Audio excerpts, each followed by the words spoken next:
Wojtek, the soldier bear who fought in World War II. Part 1. An unlikely recruit. The sun beat down over the rugged landscapes of the Middle East in 1942. The war raged across Europe, and soldiers of the Polish II Corps, exiled from their homeland after the Nazi invasion of Poland, found themselves in the scorching deserts of Iran. They were battle-hardened, weary, and longing for a sense of normalcy amid the chaos of World War II. Little did they know that an encounter in the Iranian wilderness would bring them an unexpected comrade, one that would become a legend. It all began when a group of Polish soldiers, traveling through the region after being released from Soviet labor camps, encountered a young boy carrying a small, malnourished bear cub in his arms. The cub, no older than a few months, had been orphaned after hunters killed its mother. The boy, unable to care for the creature, offered to trade it to the soldiers in exchange for some food. The soldiers, recognizing the need for companionship and the symbolic nature of their suffering, took the cub in, naming him Wojtek, meaning joyful warrior in Polish. They had no idea how much he would come to mean to them, a bear among soldiers. At first, Wojtek was a source of amusement. The soldiers fashioned a makeshift home for him, feeding him condensed milk from an empty vodka bottle and later supplementing his diet with fruit, honey, and even some of their own rations. What surprised them most was how quickly he adapted to their military life. Wojtek began mimicking the behaviors of his human comrades. He learned to stand on his hind legs when receiving food, as if saluting his fellow soldiers. He would wrestle playfully with them, his strength growing rapidly as he matured. Wojtek became more than just a mascot. He was a source of morale for the weary troops. His antics, such as stealing food, playfully wrestling with new recruits, and even attempting to march alongside the soldiers, brought much-needed laughter to men who had seen too much sorrow. The growing legend. As the months passed, Wojtek grew from a small cub into a massive Syrian brown bear. Despite his increasing size, he remained incredibly gentle with his comrades, though his strength was undeniable.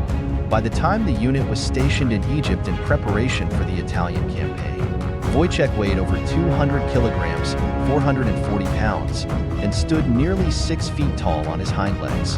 When the Polish II Corps received orders to deploy to the front lines in Italy, the soldiers faced a dilemma. Military regulations did not allow animals to board the transport ships.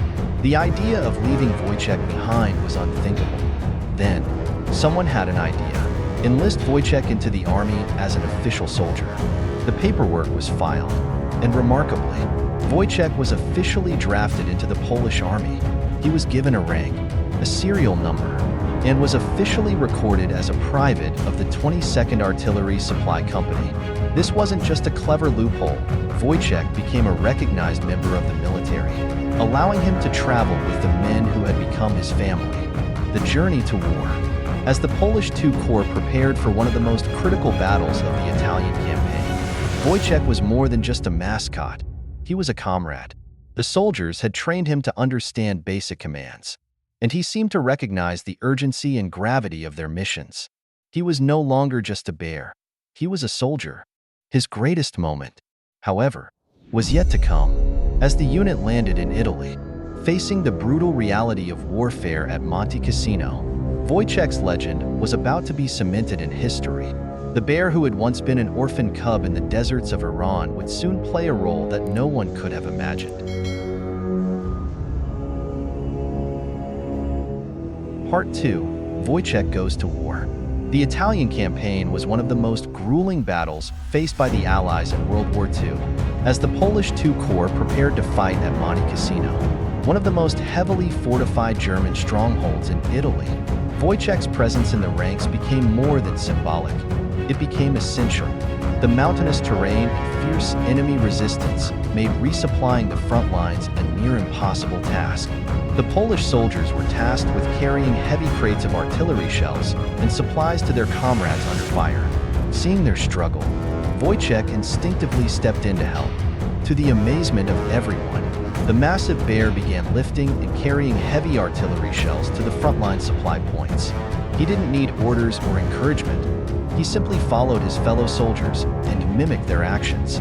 His immense strength allowed him to carry loads that would have required 4 men to lift. The sight of a bear carrying live artillery shells across a battlefield was something out of a legend. But to the Polish soldiers, it was simply Wojtek doing his duty. His fearless demeanor in the face of combat further cemented his reputation, and his loyalty to his unit was unquestionable. The soldiers, who had always seen him as a brother in arms, now saw him as a hero, earning his rank.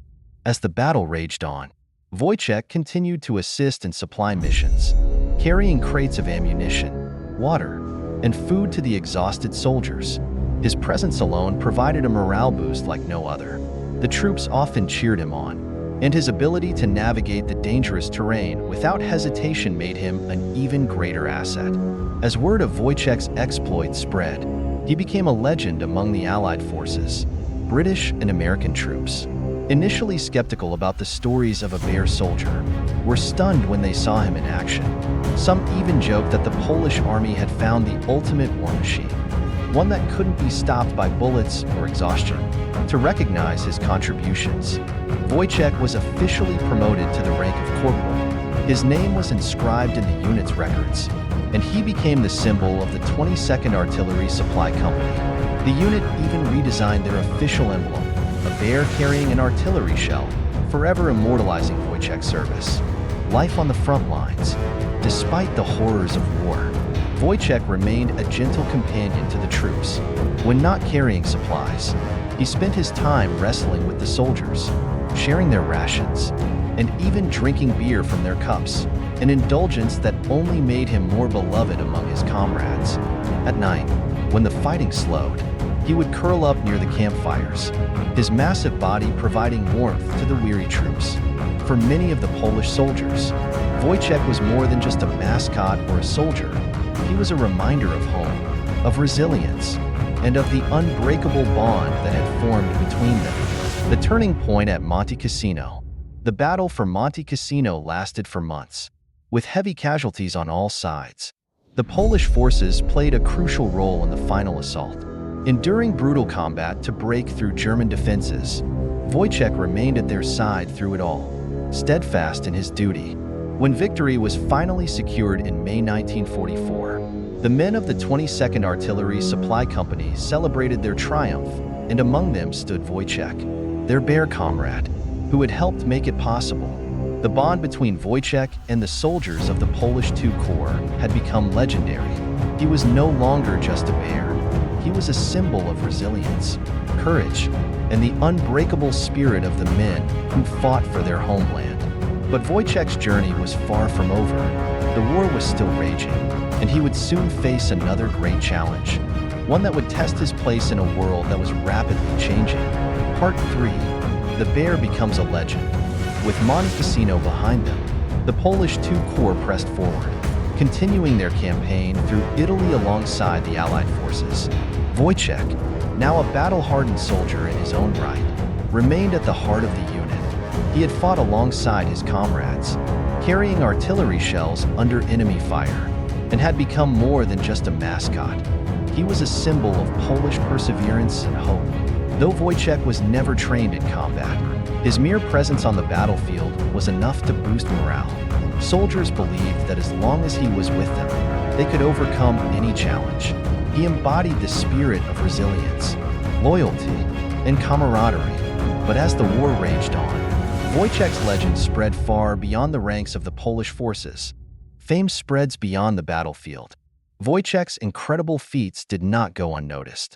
News of the bear-turned soldier began to spread among the Allied troops, with British and American soldiers eager to see him for themselves. Many doubted the tales at first. A bear carrying live ammunition seemed too far-fetched to be true. But when they saw Wojtek in action, the skepticism disappeared. He moved among the troops as if he had been born into military life, responding to commands, carrying supplies, and even greeting soldiers with an almost human-like friendliness. British officers were particularly amused by the fact that Wojtek was known to drink beer alongside his comrades, often gulping it straight from the bottle like one of the men. His fame grew to such an extent that Polish officials began receiving requests for photographs and interviews about the soldier bear. Wojtek became a living legend, representing not only the resilience of the Polish troops, but also their ability to find companionship and hope in the darkest of times. Life after Monte Cassino. With the Polish forces continuing their march through Italy, Wojtek remained a steadfast presence. He had grown into a full-sized Syrian brown bear, weighing nearly 500 pounds, 230 kilograms, and standing over 6 feet tall on his hind legs. Despite his imposing size, he remained remarkably gentle with his fellow soldiers, playfully wrestling with them, mimicking their behaviors, and even riding in the supply trucks. But as the war neared its end, the soldiers of the Polish II Corps began to wonder what would happen to Wojtek when the fighting stopped. Poland, their homeland, was still under Soviet control. Many of the soldiers knew they would never be able to return home. The future was uncertain, and though Wojtek had earned his place among them, the realities of post-war life would pose a new challenge. A difficult farewell looms. By 1945, as the war in Europe drew to a close, the Polish II Corps found themselves stationed in Scotland. Wojtek had traveled with them, but questions arose about his future. He was still a soldier, but would he be able to remain with his comrades? The bond between Wojtek and the men who had raised him was undeniable.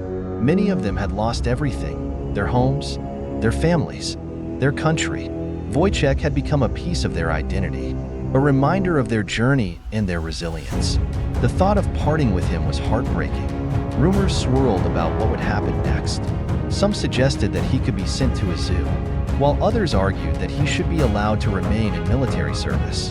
The men who had fought beside him, who had shared their food, their stories, and their hardships with him, dreaded the idea of saying goodbye, but fate had other plans, and soon, Wojtek would embark on one final mission, one that would determine where he would spend the rest of his days. Part 4. A New Home in Scotland. As the war came to an end in 1945, the men of the Polish II Corps faced an uncertain future. They had fought bravely across Italy and had shared an unbreakable bond with their unusual comrade, Wojtek. But now, with the war over and Poland under Soviet control, many Polish soldiers knew they could not return home. Wojtek, who had been a fellow soldier, a morale booster, and a living legend, now faced an uncertain fate as well. The men of the 22nd Artillery Supply Company wanted to ensure that their beloved bear would be safe and well cared for. After much discussion and negotiation, it was decided that Wojtek would be sent to Scotland, where the Polish II Corps was being temporarily stationed before resettlement, settling into civilian life. When Wojtek and his unit arrived in Scotland, they were greeted by locals who had heard of the legendary bear soldier. Newspapers had reported on his bravery, and he had become something of a celebrity. The Scottish people, known for their love of animals, welcomed Wojtek with open arms. Wojtek and the Polish soldiers were stationed at Winfield Camp, near the Scottish borders. Here, the bear continued to live among the troops, enjoying life as he always had, wrestling, playing, and even drinking beer with his fellow soldiers. But as time passed, many of his comrades were reassigned or immigrated to new countries, leaving Wojtek increasingly alone. The realization hit the remaining soldiers hard. Wojtek needed a permanent home. The military was no longer a place for him, and with so many of his closest companions leaving, it was clear he couldn't stay at the camp forever. After much deliberation, the difficult decision was made to send Wojtek to Edinburgh Zoo, where he would be well cared for while still remaining in Scotland, a country that had embraced him as one of their own. Wojtek at Edinburgh Zoo. In 1947, Wojtek was officially transferred to Edinburgh Zoo, where he was given a large enclosure to roam. The transition was difficult at first. After years of living among soldiers, Wojtek was now behind fences, away from the comrades who had become his family. But Wojtek's legend followed him. Former Polish soldiers, as well as locals, regularly visited the zoo just to see him. Many of his old comrades would call out his name, and upon hearing their familiar voices, Wojtek would rise on his hind legs and wave, a gesture he had learned from his time in the military. Staff reported that Wojtek had an unmistakable love for human interaction. Unlike other bears, he never showed aggression toward visitors and always seemed happiest when former soldiers came to see him. Some veterans would even throw him cigarettes, remembering the days when he had playfully mimicked their habits. Despite being in captivity, Wojtek remained a symbol of resilience and strength for those who knew his story. The Polish exile and Wojtek symbolism. As Wojtek lived out his days in Edinburgh Zoo, the Polish community in Scotland and around the world continued to hold him in their hearts. For many Polish veterans, Wojtek was more than just a bear. He was a living reminder of their journey, their hardships, and their unbreakable spirit. Polish exiles who had lost their homeland to Soviet occupation saw Wojtek as a representation of their struggle. He, like them, had fought alongside his comrades, only to find himself in a foreign land, unable to return home. Despite the passage of time, Wojtek's fame did not fade. His story was told and retold, capturing the imagination of people from all walks of life. But even as he aged, Wojtek never forgot his past. Whenever Polish visitors called his name, he would respond with excitement, standing up on his hind legs just as he had in the army. His spirit had not been broken, and though he was now in a zoo, he remained, at heart, a soldier of the Polish army. Part 5. Wojtek's legacy. As the years passed, Wojtek continued to live in Edinburgh Zoo, his story spreading across the world. He had become more than just a bear. He was a symbol of the resilience, loyalty, and courage of the Polish soldiers who had fought in World War II. Though he no longer carried artillery shells or marched alongside his comrades, his spirit remained unbroken. Veterans who had once fought beside him would visit, calling out his name, and Wojtek, despite the passing years, never failed to recognize them. He would stand on his hind legs and raise a paw in greeting, just as he had in the army. The bond between Wojtek and his soldiers never faded. The final years. Wojtek spent nearly 2 decades in Edinburgh Zoo, becoming a beloved figure among visitors. But despite the love and admiration he received, he never fully adjusted to life behind bars. He had spent his early years among men, treated as one of them, and now, confined to an enclosure. There was a deep sadness in his eyes. Zoo staff did their best to care for him, ensuring he was well-fed and healthy. But many noticed that Wojtek seemed to long for something more: the companionship of his old comrades, the freedom of his military days. By the early 1960s, Wojtek's health began to decline. He had grown old, his once powerful body slowing with age. Yet even in his final years, he remained gentle and affectionate, responding warmly whenever he heard Polish being spoken near his enclosure. Then, on December 2nd, 1963, Wojtek passed away at the age of 21, a legend that lives on. Though Wojtek was gone, his story did not end with his passing. He had left behind a legacy that transcended borders and generations. To the Polish people, he was more than just an animal. He was a brother in arms, a symbol of their struggle and survival during one of history's darkest times. In the years following his death, statues and memorials were erected in his honor. In 2015, a bronze statue of Wojtek and a Polish soldier was unveiled in Prince's Street Gardens, Edinburgh, a tribute to the bear who had fought alongside men. Other statues stand in Poland, Italy, and Canada, ensuring that his memory will never be forgotten. His story has been featured in books, documentaries, and films, inspiring countless people around the world. Schools teach about his contributions, and military historians continue to recount his remarkable service in World War II. Even today, Wojtek remains one of the most extraordinary and beloved animals in military history. His tale is not just one of war but of friendship, bravery, and the enduring bond between man and beast. The soldier bear lives on. Though Wojtek's days on the battlefield ended long ago, his legacy continues to inspire. He reminds us of the sacrifices made by soldiers, the unbreakable spirit of those who fight for their homeland, and the unexpected friendships that can arise in the most unlikely circumstances. For those who know his story, Wojtek is not just a bear. He is a hero, and though he is gone, His spirit marches on, forever remembered as the soldier bear who fought in World War II.